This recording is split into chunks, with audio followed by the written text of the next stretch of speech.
This bulletin proudly brought to you in association with Alex Campbell's Menswear.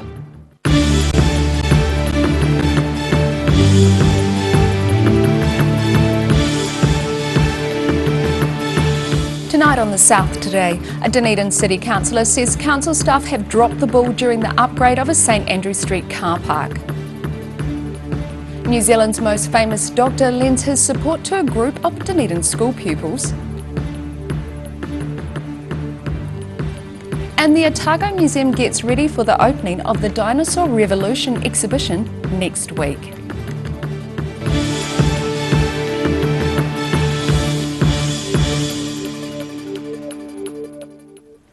Kia ora, good evening, I'm Melissa Barton.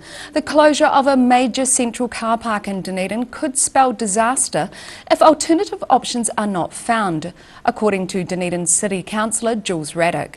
More than 300 parks will be lost when the St Andrew Street car park closes tomorrow for 3 months for a much needed upgrade.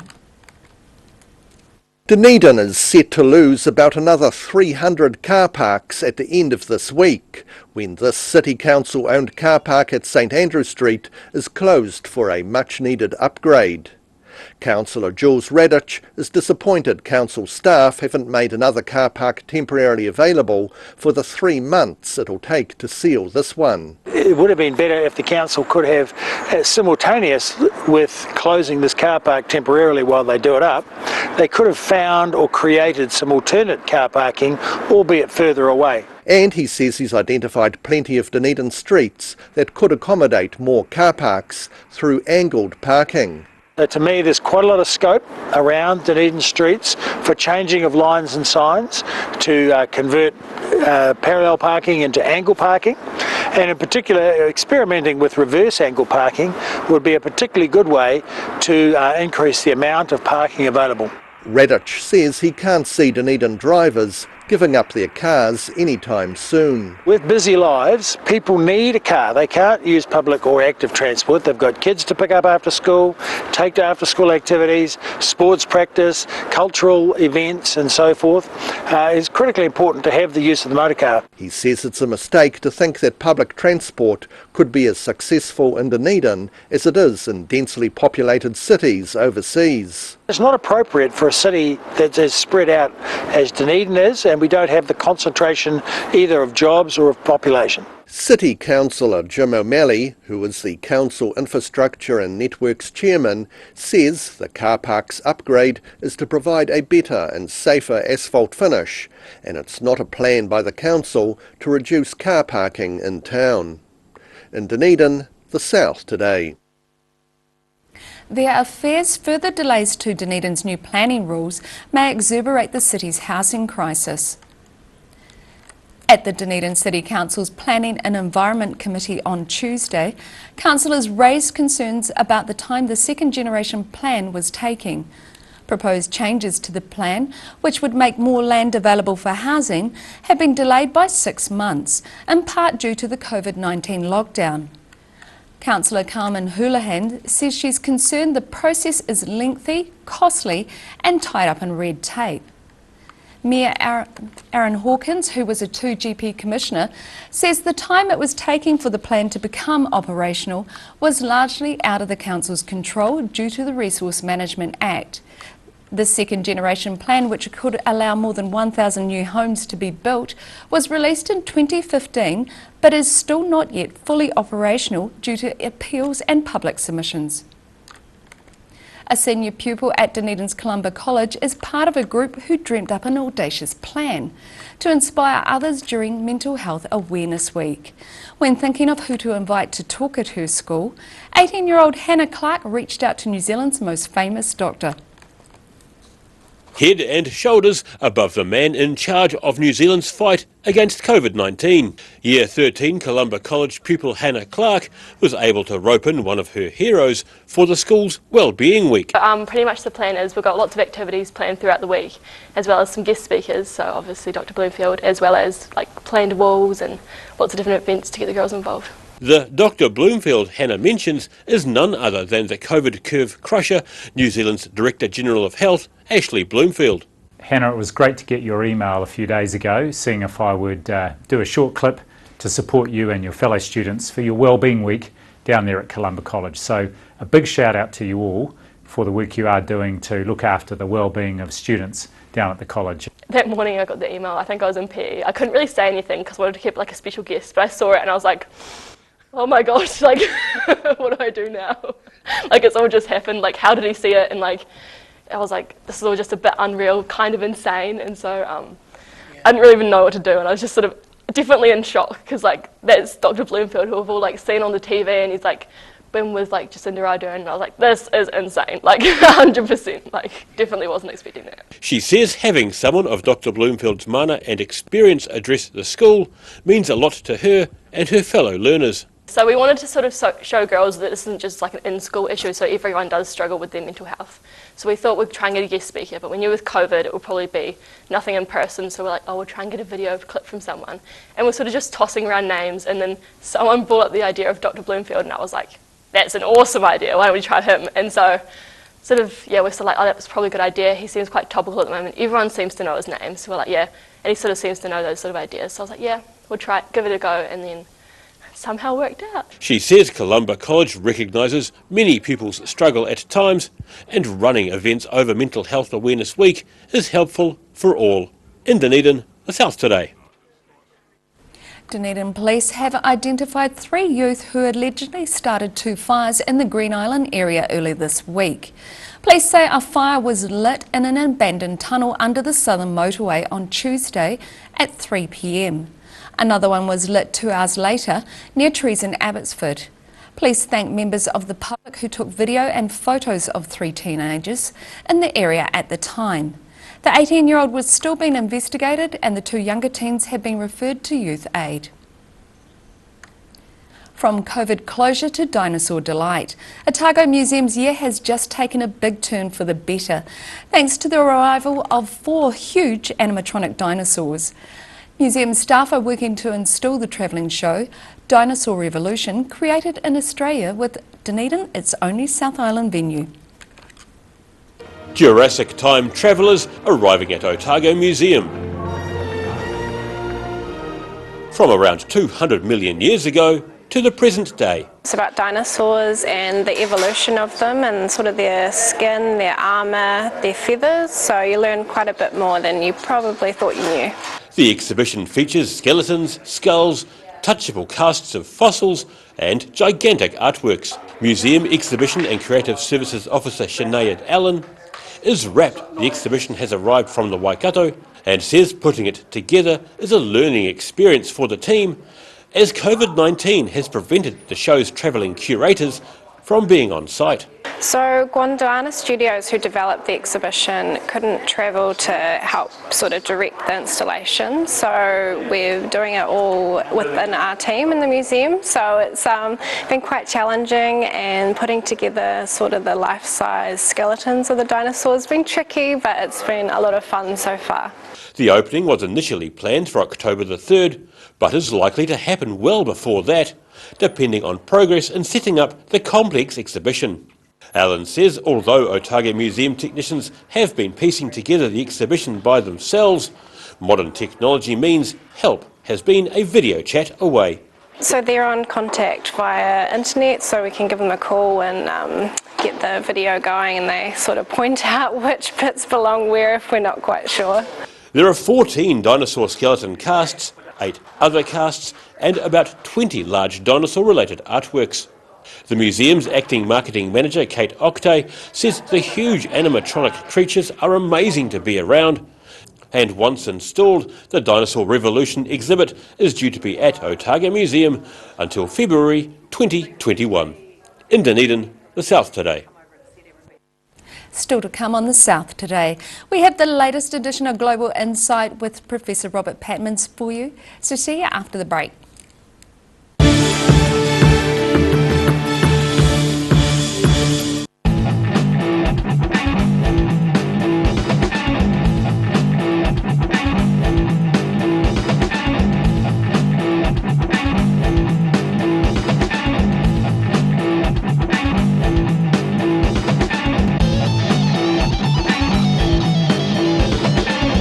Hi, our Campbell Menswear. We're back in George Street on the corner of Hanover Street. Come and check out our big store. It's a big space full of bargains. Now look at these shirts. There's shirts for everybody here. Look at these merino pullovers, stacks of moleskins, literally tons of trousers. Check out these big racks of sports jackets. Beautiful. Every reason, every season, we're proud to dress the region. Alex Campbell Menswear, it fits. So come and check out Alex Campbell Menswear. We're back on George Street in the old ANZ building. A poorly maintained heat pump can lose up to 35% of its output. The Mr. Heat Pump Cleaner team are experts. Their specially developed chemical wash is totally biodegradable. Call Mr. Heat Pump Cleaner and get the job done by the professionals. If you're at risk of developing melanoma skin cancer, you owe it to yourself to have a mole map. Mole map is coming to your area. Phone today to make an appointment. It could save your life. You've seen us in the street, now find us online. Check out shopon.org.nz. We have all sorts of treasures, from retro and vintage clothing to antiques, homewares and accessories. New items added every week. We're open 24/7.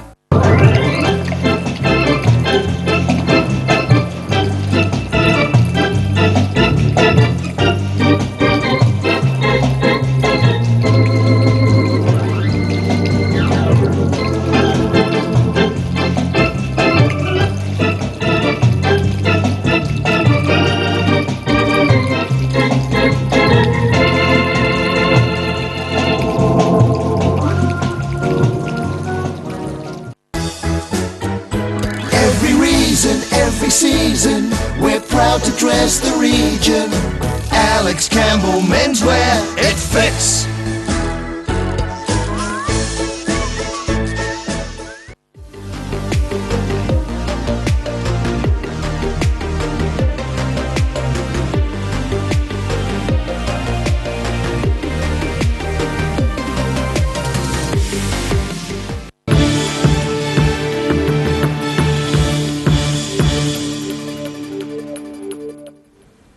Welcome back. Business owners in Queenstown fear disaster as the government looks to push remaining foreign workers into horticulture jobs. Almost 7,000 working holiday visas across New Zealand are set to expire by the end of next month. Queenstown business owner Mike Burgess says people in the district rely on foreigners for staff. Mr. Burgess said 95% of his staff are overseas workers. The government announced supplementary seasonal employment visas on Monday, making it likely those still in the resort could move away to find horticultural jobs. Those on working holiday visas, which expire in the next 6 months, will get an automatic extension if they obtain a fruit picking job. On today's Global Insight, mental strength and timing of a COVID vaccine could determine who is the next president of the United States. The University of Otago International Affairs specialist Professor Robert Patman says that while Joe Biden has the edge in polls, a close race could come down to a couple of unknowns. It's been a big week in United States politics. Will it change the course of the presidential campaign? Welcome, Robert. Morning, Bruce. This week, the US has passed the 200,000 mark for COVID-related deaths. What impact is that having on the presidential election campaign? Quite a lot. Put this in perspective, America, as you said, lost 200,000 people and it's rising. That's the highest death toll for any country in the world. And in addition, to put this in perspective, as American commentators are saying, that's the equivalent of the casualties of 5 battlefield involvements, such as Korea, Vietnam, Iraq, plus others, if you roll those into one. So this is all, you've had 200,000 people die since the first COVID-19 cases were detected in the United States in February. And cumulatively, this is having a big impact, particularly given the fact that the President has, in his own words, downplayed the issue. He said he did that, according to Bob Woodward. Bob Woodward recorded a series of interviews with Donald Trump. And I think the perception, I think one thing that shocked some Americans is that they felt that President Trump was quite genuinely playing it down, that he didn't realise how dangerous it was. And that's why he was comparing it to the flu. So they thought it was almost an innocent mistake. Whereas what's devastating about the Woodward tapes is that he had a very good grasp of how deadly it was, but as he put it, he didn't want the American people to panic. But of course, some Americans saw that. They didn't accept that explanation for downplaying it. They thought the president was worried that this would become an election issue, which it has, of course. And Biden is zeroing in. Joe Biden, the Democratic nominee, he has focused on what is called the worst global health crisis in living memory. And he's not sparing Trump's handling of the crisis. So it is a big issue, and I don't think there's any signs of it going away. The people of the US vote for presidential selectors on November the 3rd, isn't it? Yeah. And then those selectors vote for the president and the vice president on December 14. Quite an unusual system compared with what we're used to here. When it's all said and done, who do you think will win the presidential election? Well, on the face of it, and given that COVID-19 is not going away in a hurry, although President Trump may be able to pull a rabbit out of the hat if he can produce a vaccine. Currently there are 3 American vaccines, and I think President Trump is aware this could be a potential game changer, but I think that in the end the contest may be much closer than it would appear to be on paper. It's very difficult to predict. I think Biden, all the polling evidence suggests that Biden has the edge, and you'd expect the result to reflect that. Thank you, Robert. Thank you. And thank you for watching. Catch us next time on Global Insight. Ka kite anō. And you can watch the full interview with Professor Patman online at odt.co.nz. After the break on The South today, Football Chat's Morgan Jarvis talks to Football South's Olivia Marshall about the final weekend of the Southern football season. And we have the Southern weather forecast for you, so see you after the break.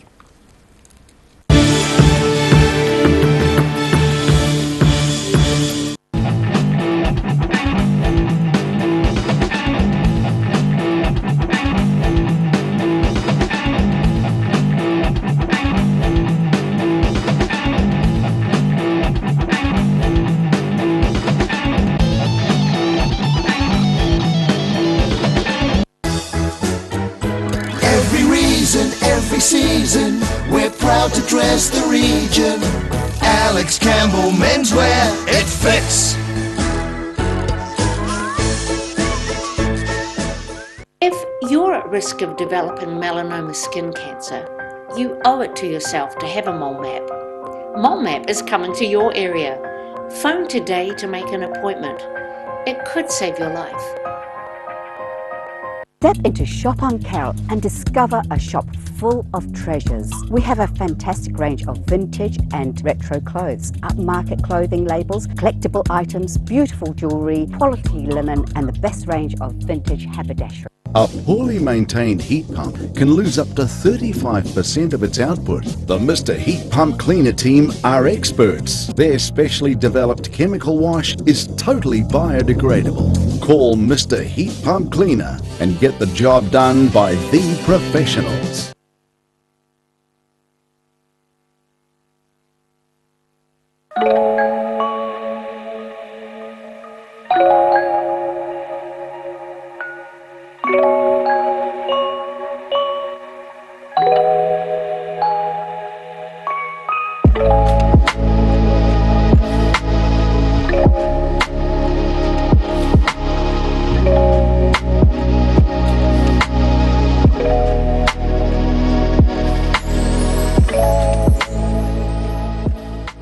Hi, Al Campbell Menswear. We're back in George Street on the corner of Hanover Street. Come and check out our big store. It's a big space full of bargains. Now look at these shirts. There's shirts for everybody here. Look at these merino pullovers, stacks of moleskins, literally tons of trousers. Check out these big racks of sports jackets. Beautiful. Every reason, every season, we're proud to dress the region. Alex Campbell Menswear, it fits. So come and check out Alex Campbell Menswear. We're back on George Street in the old ANZ building. Ah, TV, our favourite babysitter. But it can be tough keeping up with what our tamariki are watching. Luckily, the Broadcasting Standards Authority has made some smart changes to the classification labels. Ooh! Plus changes to the time of day certain rated shows will air, and awesome new parental lock features, meaning your babysitter's job is safe. Find out more at safeviewing.co.nz.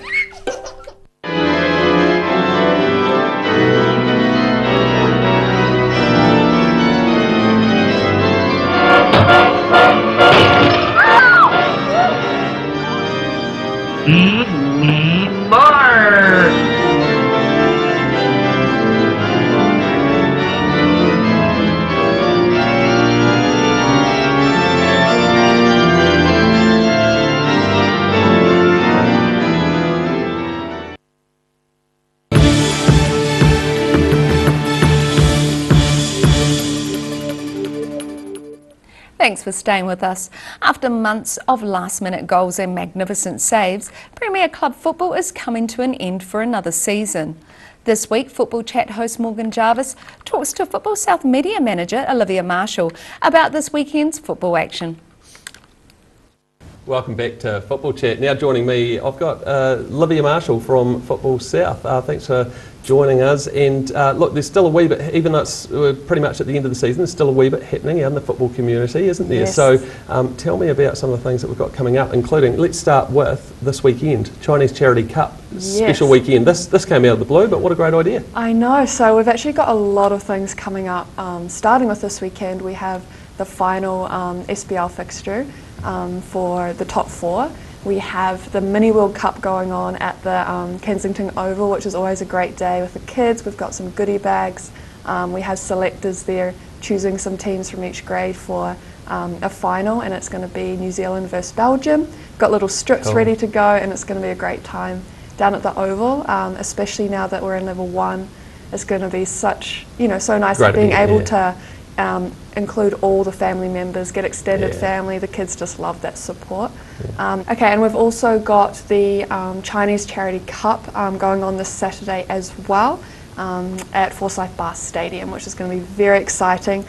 Football South have been working closely with the Chinese community just to get up and running the Chinese Charity Cup again, and we've also introduced a new cup this year, which is very exciting, to include the senior women's football, so the Div 1 winners and runners up. So that's going to be very exciting at the stadium. You can check out our Facebook page for all the information on this weekend. There's some Chinese food, entertainment, a little skills session with the kids, and the 2 games playing off of the cups as well. Wow, yeah, look, that's going to be awesome for those teams involved in the Chinese Charity Cup Day there. So the Women's Division 1 match, so for the Kiwi Panda Cup, set to kick off at 12:30 at Forsyth Bar. Dunedin Tech versus Roslyn after going head-to-head in the weekend in a very keenly contested match, so that'll be a good chance for Roslyn to try and get revenge there. And at 3 p.m, the Men's Division 1, University the Champs versus Mosgiel, playing for the Chinese Charity Cup, one of the oldest trophies around, and it's going to be a great day, so get down to Forsyth Bar Stadium if you can. And the full episode of this season's final episode of Football Chat can be watched anytime online at odt.co.nz, and will also play on Channel 39. And now recapping tonight's top stories on the South today. A Dunedin City Councillor said council staff have dropped the ball during the upgrade of a St Andrews Street car park. New Zealand's most famous doctor gave his support to a group of Dunedin school pupils. And the Otago Museum is getting ready for the opening of the Dinosaur Revolution exhibition next week.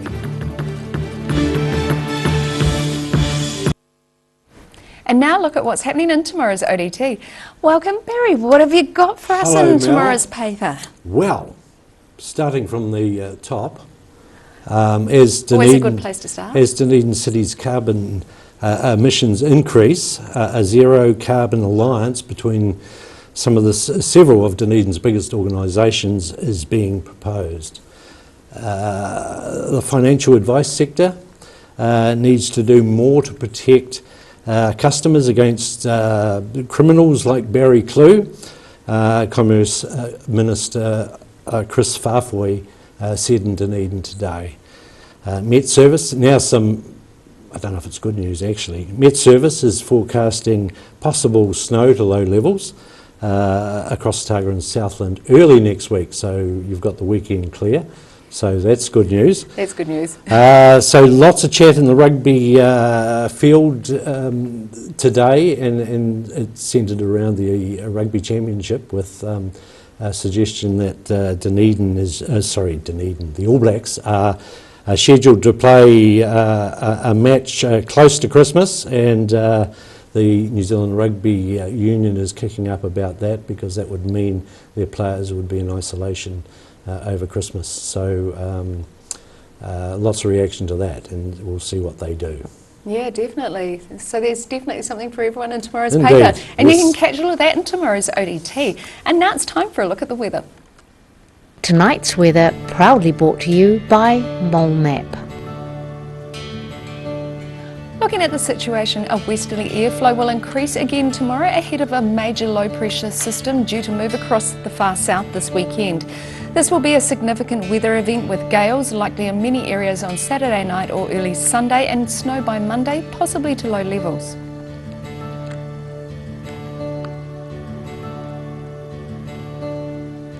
To the southern outlook, Balclutha, Catlins, Gore and Lumsden can all expect decreasing southwesterlies with showers, clearing later on, looking at a high of 13 and 14 for the Catlins. To the central outlook, Alexandra, Queenstown and Wanaka, you can expect fresh westerlies with some cloud and a high of 18. Tiana, you're in for decreasing southwesterlies with showers, clearing and a high of 13.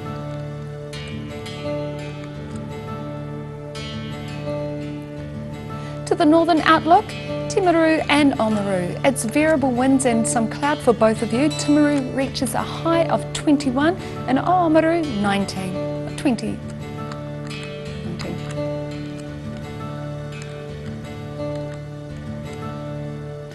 Twizel and Marama, you can expect moderate westerlies, fine weather and a high of 20. In Dunedin tonight, expect some brief showers tonight with an overnight low of 8. Fine at first tomorrow with moderate westerlies, but colder southwesterlies freshening around the middle of the day with a period of thundery showers. Showers clearing during the afternoon and winds decreasing, looking at a high of 14 and a low of 7. And it's mostly fine on Saturday with sunny periods and high cloud, freshening northerlies, some rain and strong to gale force southerlies, southwesterlies on Saturday night, looking at a high of 14 and a low of 5.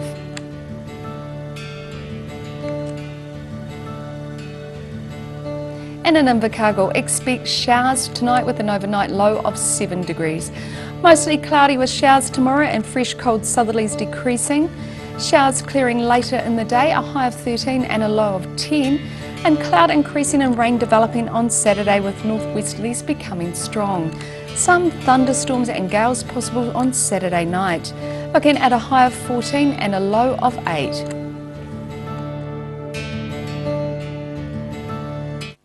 And that's all for our news this Thursday. For the latest news from the Southern Region, head online to odt.co.nz or follow Channel 39 on Facebook and YouTube. Thanks for joining us. Enjoy your next few days. Ka kite anō.